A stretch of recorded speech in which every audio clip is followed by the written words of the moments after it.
the coronavirus. This is their new hoax. We have it totally under control. It's one person coming in from China. One day it's like a miracle, it will disappear. When you have 15 people, and within a couple of days it's going to be down to close to zero, we really think we've done a great job in keeping it down to a minimum. I like this stuff. I really get it. People are surprised that I understand it. No, I don't take responsibility at all. That now seems like a normal occurrence these days. Here we are talking about this lead story, which is going to hand us the outline probably for the rest of this campaign, is it not? Yeah, I think that's right. I mean, the first question, of course, is the health of the president. That's got to be the number one concern. Hang on, Peter. For the country. Looks like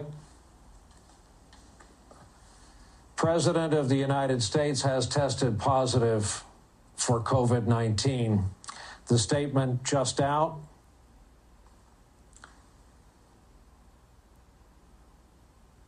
We will begin our quarantine and recovery process immediately. The President and First Lady have tested positive for the coronavirus. This puts us in all new territory. The uncontrolled pandemic that has been ravaging our country, that has killed close to 250,000 of our fellow citizens, has now racked up in the list of positive patients north of 7.3 million as of airtime tonight. No less than the President of the United States and the First Lady of the United States. As we were saying, this started with a positive diagnosis of longtime and very close Trump aide Hope Hicks. Hope Hicks said to be mildly symptomatic. We thought, in plain English, something was up, as we thought it was during the 9 p.m. hour Eastern time that the president was initially tested. Gallons of ink will be spilled and much time and attention granted to what was going on in the intervening hour and days since the first suspected case, positive case around the president. That would be Hope Hicks. The president is believed, if past performance was the guide for tonight, to have been given the rapid test at the White House. And then when we didn't hear anything, when we saw his tweet talking about beginning the quarantine process, nothing more, nothing less, we suspected perhaps multiple tests to rule out a false positive or false negative. But this president, who has been outwardly and publicly from the start, can fairly be called a COVID-19 denier, did his best publicly to diminish the threat, diminish what it was doing and its travels across our country, many times promising it will go away, it will disappear, early on telling us cases would go down to zero. We now know, thanks to tape recordings with the journalist Bob Woodward, he knew better.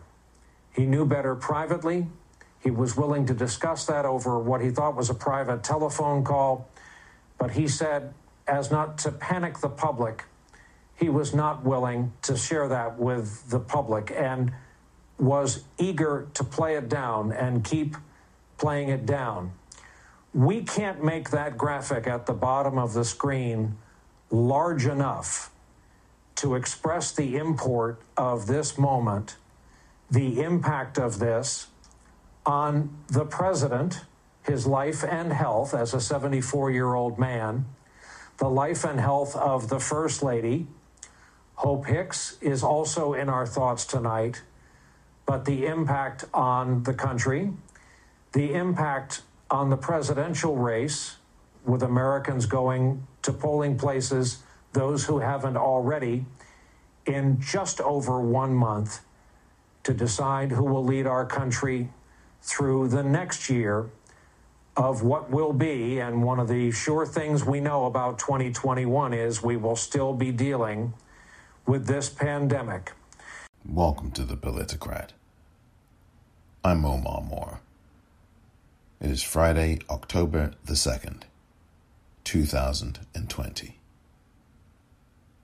On this episode of the Politicrat, This is their new hoax. Donald Trump and Melania Trump, as you heard in that audio, test positive for coronavirus. Next.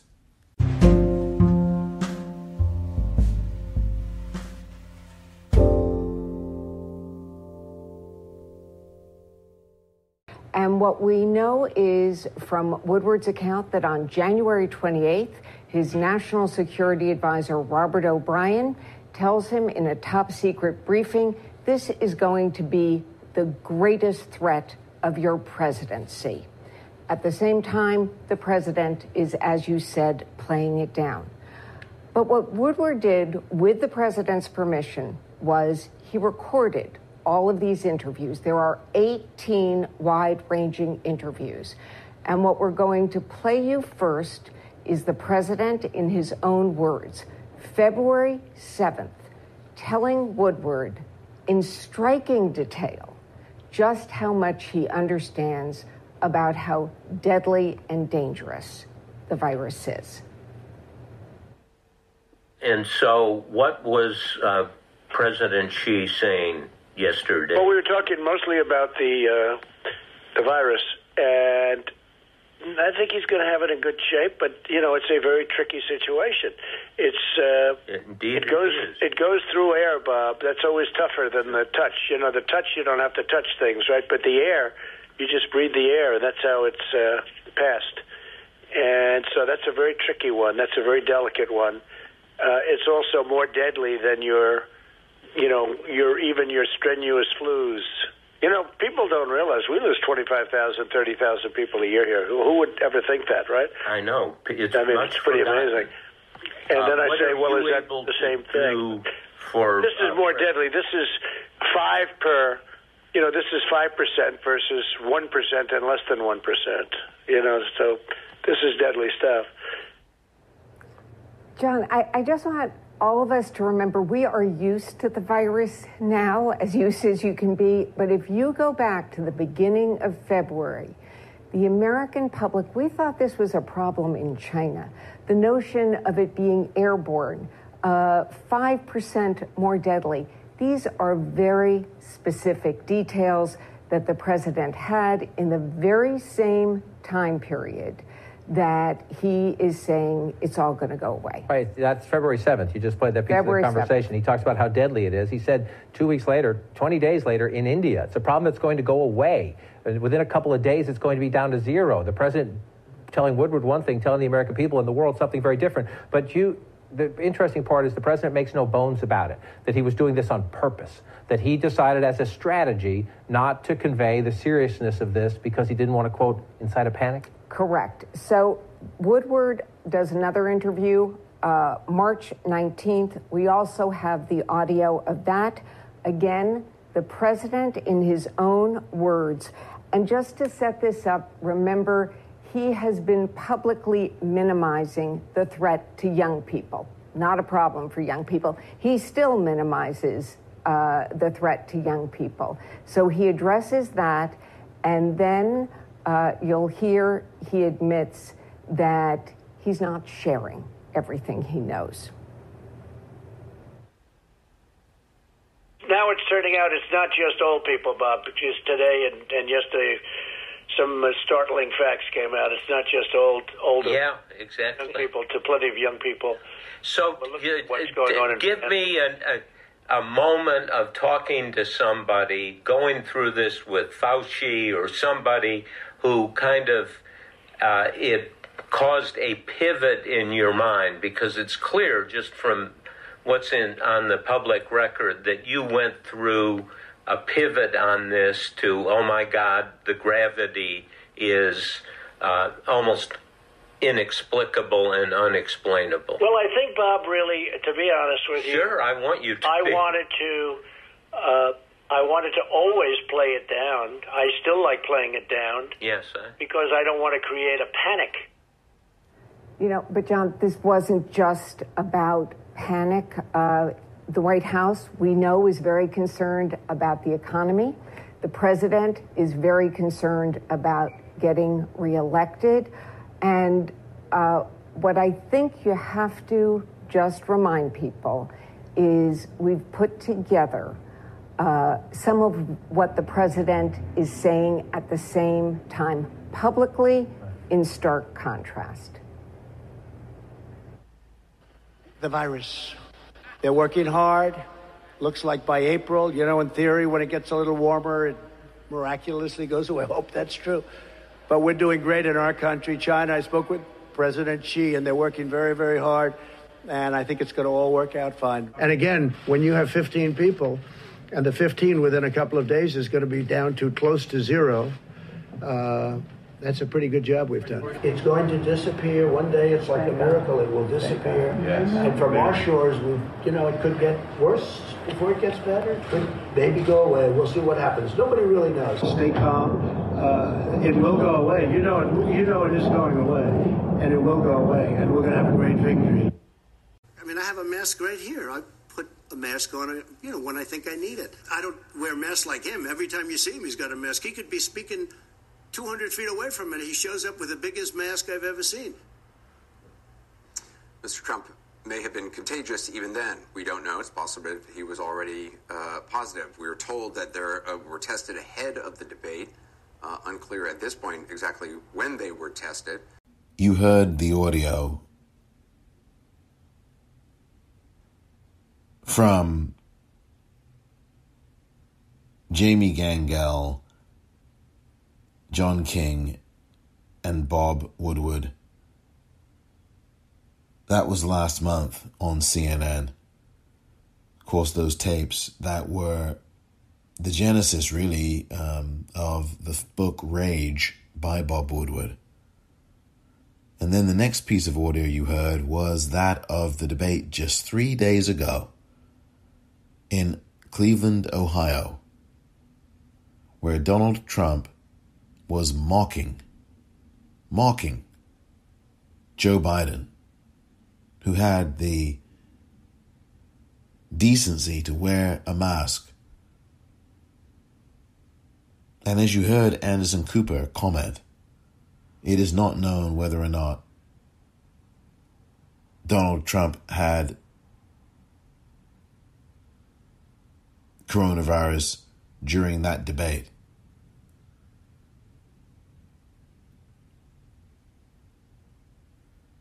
One thing is for sure is that now for the next 2 weeks, Donald Trump and Melania Trump will not be in public at any events, at any campaigning events, or anything at all. 2 weeks, they will be out of commission. There are now 32 voting days left in this election season. And this news of Donald Trump and Melania Trump being tested positive for coronavirus has literally rocked the planet. Although for many people in the planet, this is not a surprise. And some people would say it is karma for someone to have played loose with science, for someone who mocked science as he did in California 2 weeks ago, for someone who made fun of the coronavirus, as you heard in that clip earlier, for someone who mocked anybody who wore a mask, who himself discouraged masks, who himself attacked masks, for someone who, as you heard in the audio, lied to the American public while telling Bob Woodward the truth months and months and months ago. And soon after, hundreds of thousands of people would die. I have often said here that Donald Trump is a mass murderer. I have often said here that Donald Trump is a danger to the country and an enemy to the United States of America. Hope Hicks, one of his most trusted aides, was tested positive for coronavirus as well.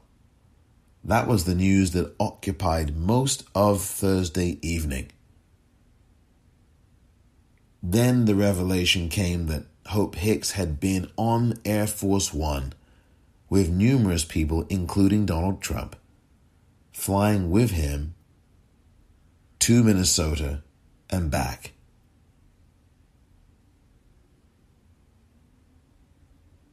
At the debate, none of the Trump people wore masks. They took them off as they entered the debate hall.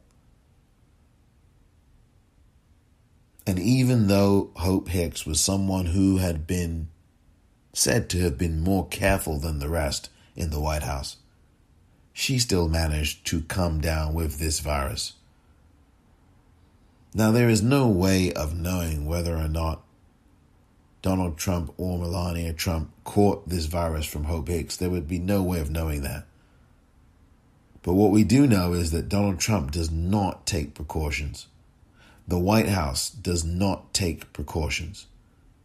And although people around Donald Trump get tested, as does he, on a pretty much daily basis, there is no physical distancing. There are no masks worn. At his rallies, including the one he did in Minnesota just on Wednesday, there was no physical distancing. There were only a few people wearing masks. They were visible in camera shot behind him. But as for the rest of the people in that rally, packed in like sardines, even if it were outdoor, the vast majority of those people did not wear a mask at all. Donald Trump has people sign waivers who go to his rallies, say that if you should get coronavirus, myself nor anybody in this campaign shall be held liable. This was happening in June, when in Tulsa, Oklahoma, you had Trump people taking city-applied stickers off of seats in an arena. Those stickers said, "Do not sit here." Those stickers were physical distancing stickers, so that people would not sit in the seats with the stickers on them. Yet before that rally began, there were Trump people removing those stickers, all within full view of the police in Tulsa, mind you. And in that very arena, just hours later, Herman Cain would die. Eventually die from complications to do with coronavirus. He had no mask on. He was not physically distanced. And although there are only roughly 4,000 or 2,000 people in a 20,000 or 16,000 seat auditorium arena, Herman Cain threw caution to the wind. Herman Cain was in his 70s. And now that Donald Trump has caught this virus, 74-year-old has caught this virus, now he could end up where Herman Cain is right now.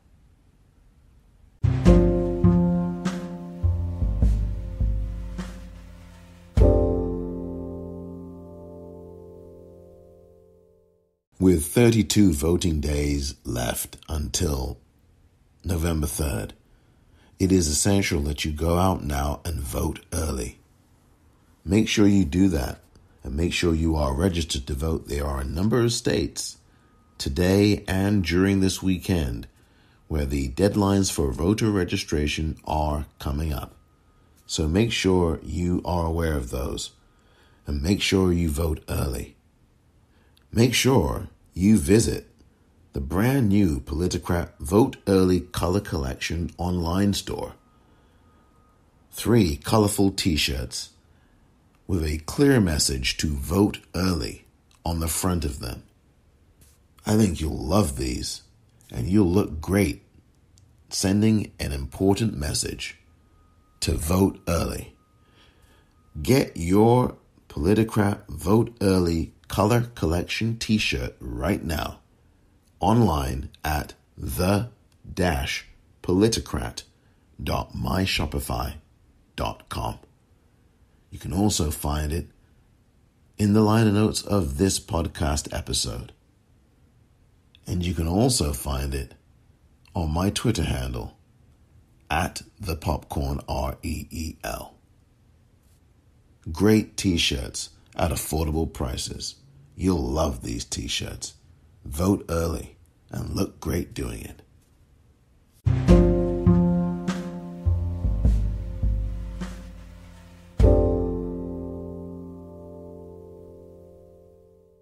Welcome back.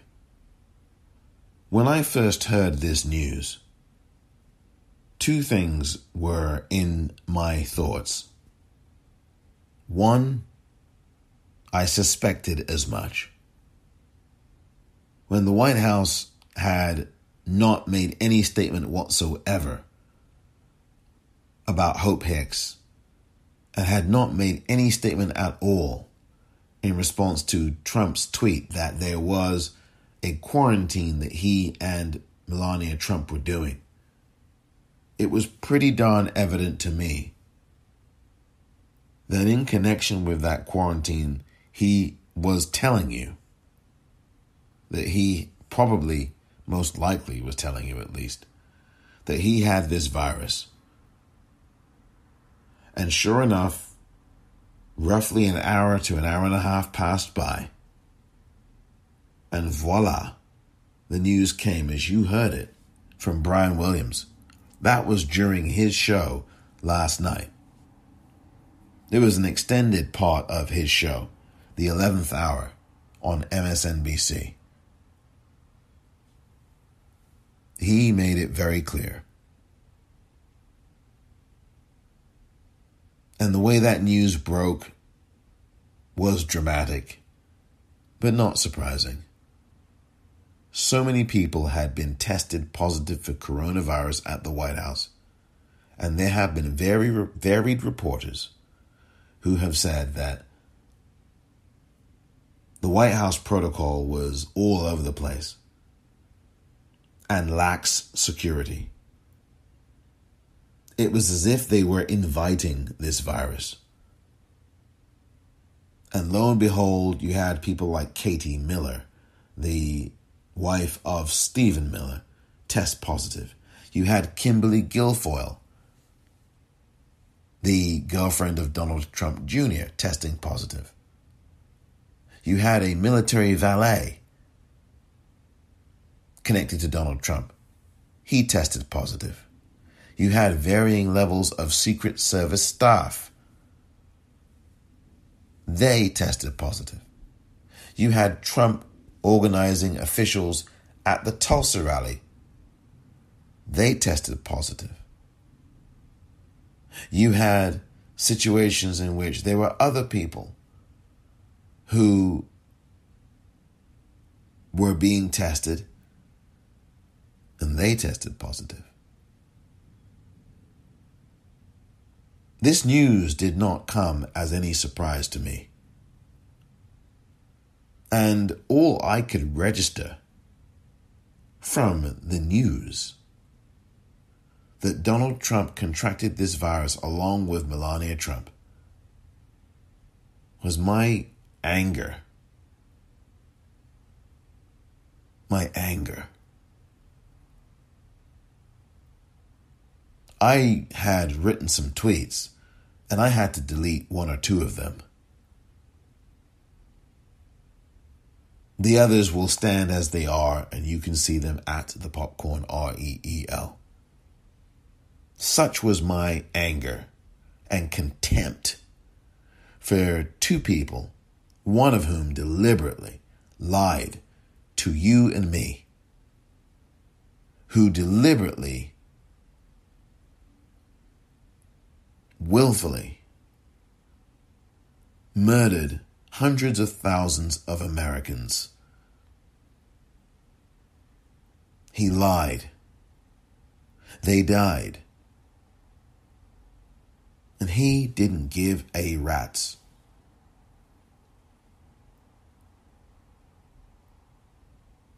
Why haven't you said anything about the U.S. hitting 200,000 deaths? Say it? Why haven't you said anything about the U.S. hitting 200,000 deaths? Go ahead. Anybody else? That was literally last week. And in case you didn't hear the reporter, because Donald Trump loves to take questions on the White House lawn where the helicopter was whirring away with a noise that is designed to do something to your brain and designed so that you cannot hear what it is the reporter's asking. Well, in case you didn't hear what the reporter was asking him last week, the question was, why haven't you said anything about the U.S. hitting 200,000 deaths from coronavirus? This was the response from Donald Trump. I will play this again. Why haven't you said anything about the U.S. hitting 200,000 deaths? Say it? Why haven't you said anything about the U.S. hitting 200,000 deaths? Go ahead. Anybody else?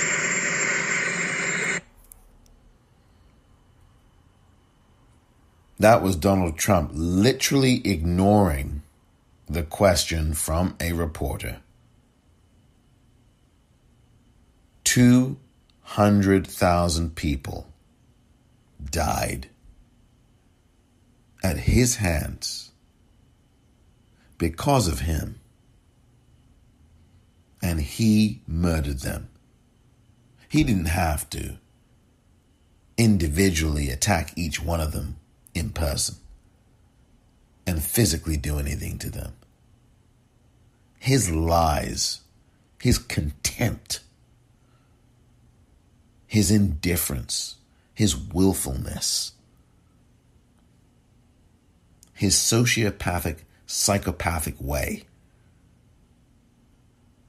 resulted in him ignoring the question that you heard the reporter asking. Why haven't you said anything about the U.S. hitting 200,000 deaths? Why haven't you said anything about the U.S. hitting 200,000 deaths? Say it? Why haven't you said anything about the U.S. hitting 200,000 deaths? Go ahead. Anybody else?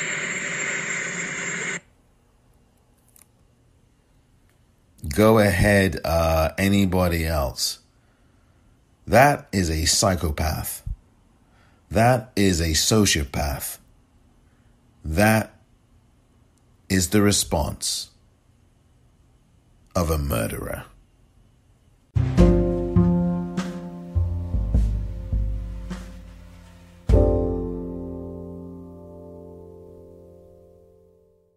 What on earth was going on at that White House? What on earth was going on at that White House?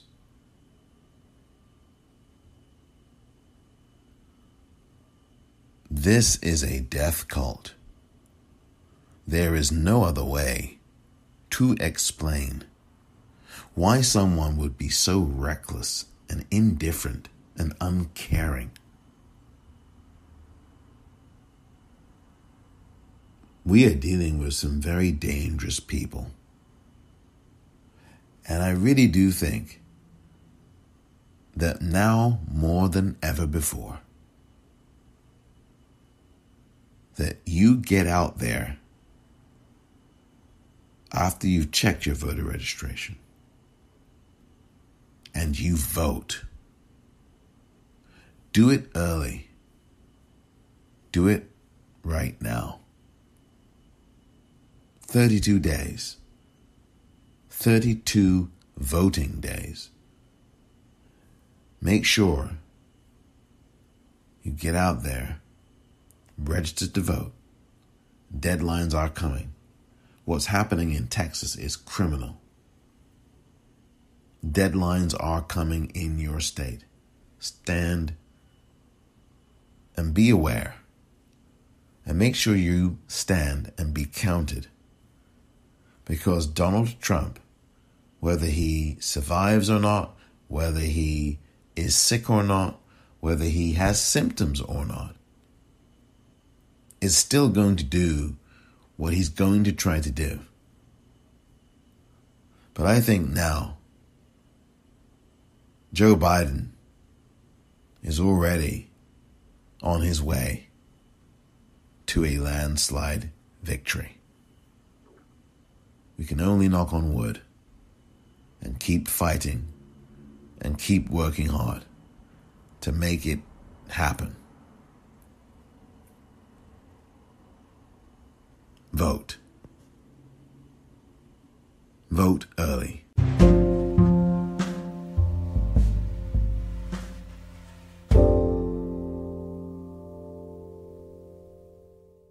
There is no way on earth that Donald Trump is going to be debating anymore in this election season.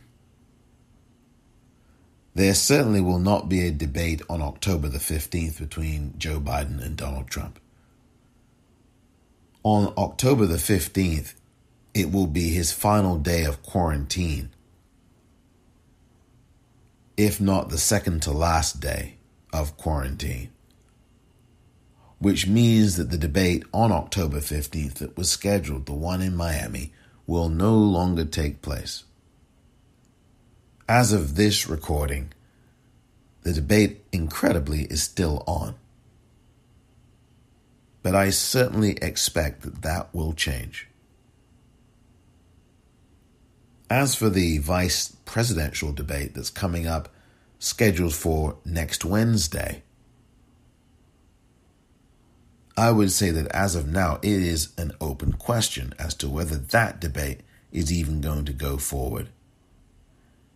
If I had my druthers, I would postpone that debate as well, quite frankly. Because Mike Pence needs to be tested. And just the mere fact that he has been in contact with Donald Trump over the last few days would certainly require that he take a test. And as I may have said before, Joe Biden needs to take one as well, as does Jill Biden. So a lot of people need to take these coronavirus tests now. But what Donald Trump has done over these last 10 months, let alone the last 4 years, let alone the last 50 years, is unforgivable.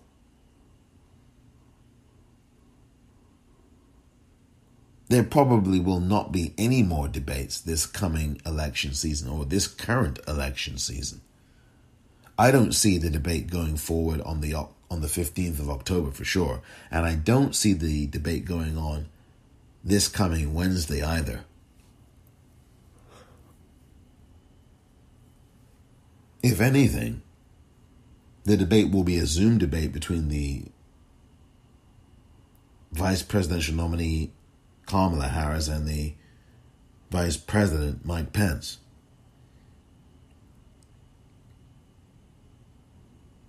This is a self-inflicted wound. Donald Trump did this to himself.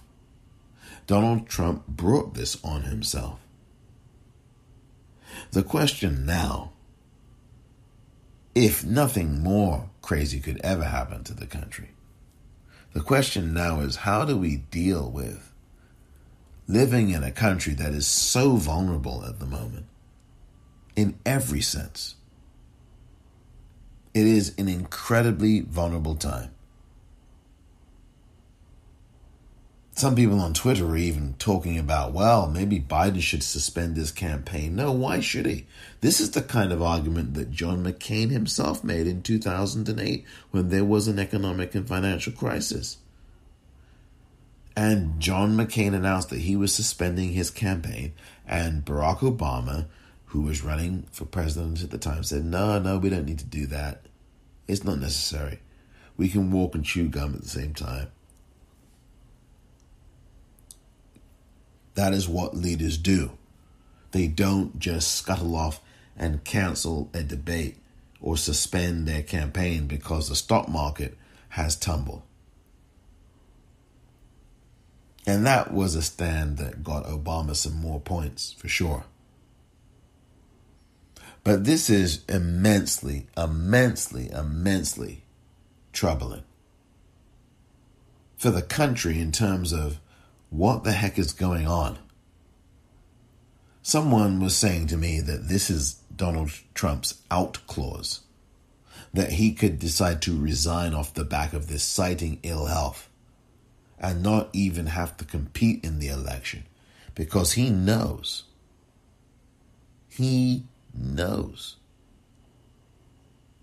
that Joe Biden is going to landslide him out of office in a humiliating defeat. Remember, there are only 32 days of voting remaining until November 3rd. And the vast majority of the votes that are casted by mail, at least in this country, are from Democratic voters. This is really something.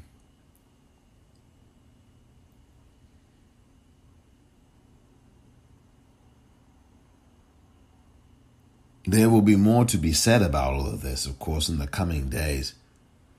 3 or 4 different headlines just get upended. I had a completely different episode to record. But instead, this news has consumed everything globally over the last,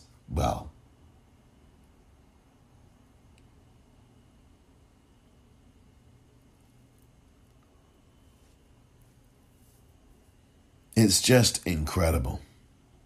People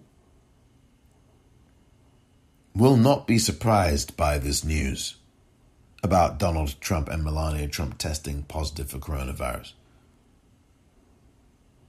They won't be surprised at all. You had to figure that this would catch up with Donald Trump at one point or another. Indeed, there are people in the White House, according to varied sources and reporters, who said that they expected Donald Trump to get an infection from coronavirus and be tested positive for it, as he tried to,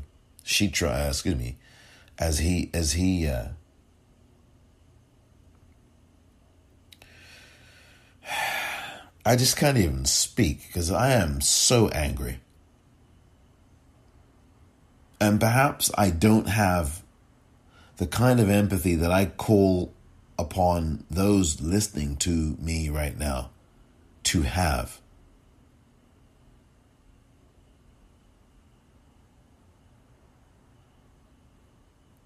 It's just something that could have been avoided. Almost all of these deaths could have been avoided.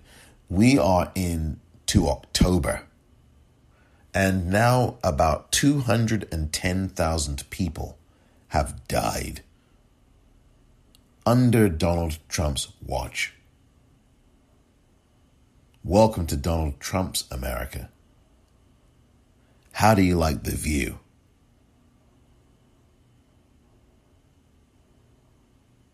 Thank you for listening to this edition of The Politicrat. I'm Omar.